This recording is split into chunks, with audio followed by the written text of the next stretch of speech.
Hi, welcome to Sivajothi சமையல். வாங்க இப்போது வேர்க்கடலையை எப்படி நம்ம வறுக்கிறது பார்க்கலாம்.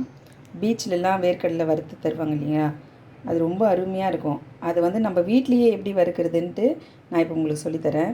இப்போ இந்த மாதிரி ஒரு கப்பு ஃபுல்லாக வேர்க்கடலை எடுத்துக்கிட்டோம். அதை வந்து ஒரு பவுலில் கொட்டிக்கலாம்.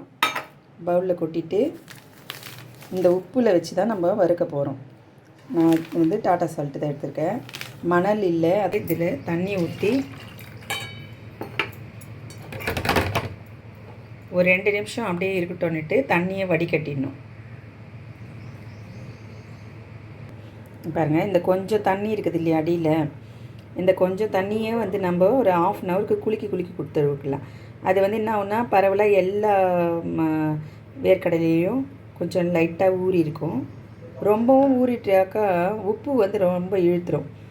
சாப்பிடும்போது ரொம்ப உப்பு கரிக்கிற மாதிரி இருக்கும் வேர்க்கடலை. அதனால் நான் இந்த மாதிரி கொஞ்சம் லைட்டாக ஊற வைக்கிறேன். பாருங்கள், இந்த மாதிரி கொஞ்சம் தண்ணி இருக்கிற மாதிரி பார்த்துக்கிட்டு அப்படியே குலுக்கி விடலாம். குலுக்கி விட்டுட்டு நான் அப்புறமா எப்படி வறுக்கிறதுன்னு சொல்லித்தரேன். இப்போ வேர்க்கடலை எப்படி ஊறி இருக்குதுன்னு பார்க்கலாம். பாருங்கள், இந்த மாதிரி இருக்குது. இந்த வேர்க்கடலையை வந்து நம்ம குலுக்கி விடலாம்.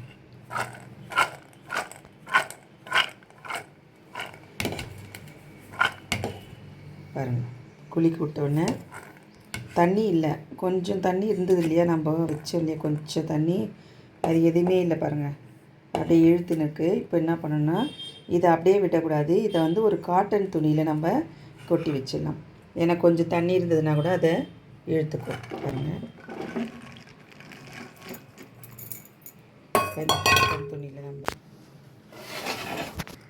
இந்த மாதிரி காட்டன் துணியில் போட்டாச்சு. இப்போ இதை வந்து கொஞ்சம் அப்படியே தண்ணி இழுக்கிற மாதிரி கொஞ்சம் மூடி வச்சிடலாம்.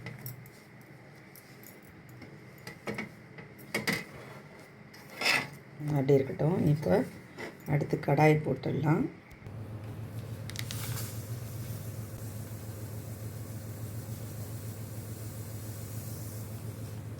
பாருங்கள், இவ்வளோ உப்பு போதுமானது. இந்த உப்பு வந்து நல்லா சூடு ஏறட்டும்னுட்டு நம்ம வேர்க்கடலையை போடலாம்.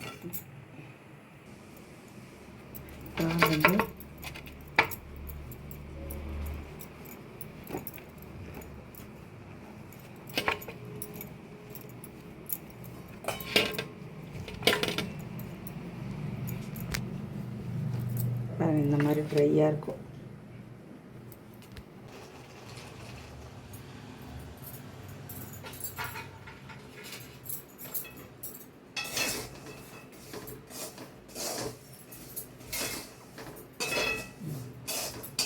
இது மாதிரி கலரிக்கிட்டே இருக்கணும்.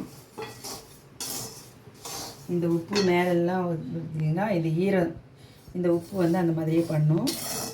அதுக்கப்புறமா எல்லா உப்பும் வந்து உதிர்ந்துடும். கொஞ்சம் வேக வறுத்துக்கிட்டே இருக்கணும். இதே மாதிரி கை விடாமல் இருக்கணும். வறுக்க சூப்பராகிடும்.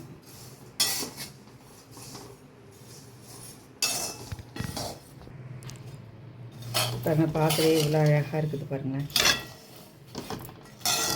இப்போ மேலே இருந்த உப்பெல்லாம் உதிர்ந்துச்சு. இப்போ கொஞ்ச நேரம் அப்படியே வறுத்துக்கிட்டே இருந்தோம். கரெக்டாக வரும்.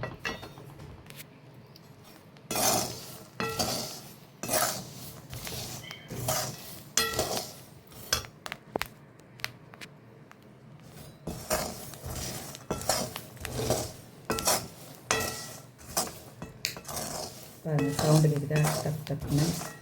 அது வந்து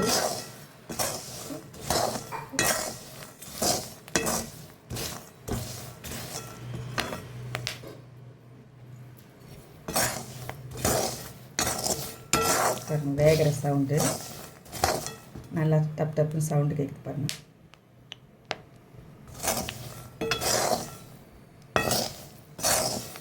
அப்போ இன்னும் கொஞ்சம் நேரத்தில் எடுக்கலாம். இதை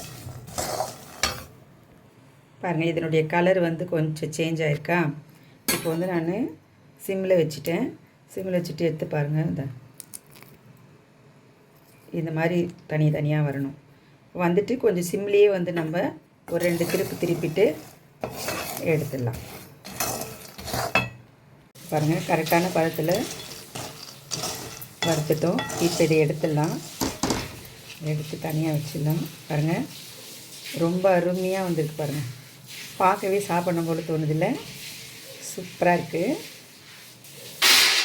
இப்போ நம்ம இந்த மாதிரி வீட்லேயே செஞ்சு வச்சுக்கிட்டோமா எப்போ வேணுங்கும் போது சாப்பிட்லாம். நீங்களும் ட்ரை பண்ணி பாருங்கள். இதே மாதிரி ரொம்ப நல்லாயிருக்கும், ரொம்ப ஈஸியாகவும் இருக்கும். பாருங்கள், அவ்வளோதான்.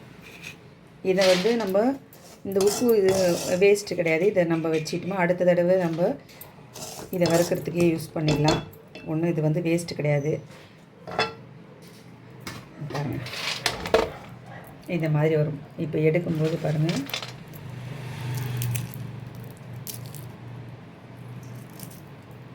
இதுதான் கரெக்ட். சாப்பிட்றதுக்கு ரொம்ப நல்லாயிருக்கும். நீங்கள் இப்போ தான் என் சேனலை பார்க்குறீங்கன்னா சப்ஸ்கிரைப் பண்ணுங்கள், ஷேர் பண்ணுங்கள், லைக் பண்ணுங்கள். தேங்க்யூ.